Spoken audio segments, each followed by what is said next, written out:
હે જગતજનની, આજે ચૈત્રી નવરાત્રિનું બીજું નોરતું છે અને તારા મા બ્રહ્મચારિણી સ્વરૂપની આરાધનાનો આ પવિત્ર દિવસ છે. માળી, બ્રહ્મ એટલે તપ, તારું આ સ્વરૂપ એટલે કઠોર તપસ્યા, ધીરજ અને અતૂટ સમર્પણનું પ્રતીક. હે માત ભવાની, આજે આ તારો બાળક તારા ચરણોમાં બસ એ જ સંયમ અને સ્થિરતા માંગવા આવ્યો છે.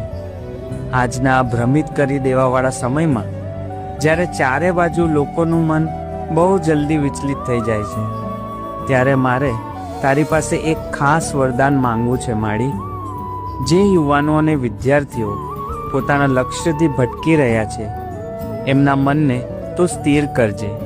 એમને સાચું જ્ઞાન અને સાચી દિશા બતાવજે. એમની મહેનત અને વિદ્યારૂપી તપસ્યા ક્યારે અધૂરી ન રહે એવું બળ એમને આપજે.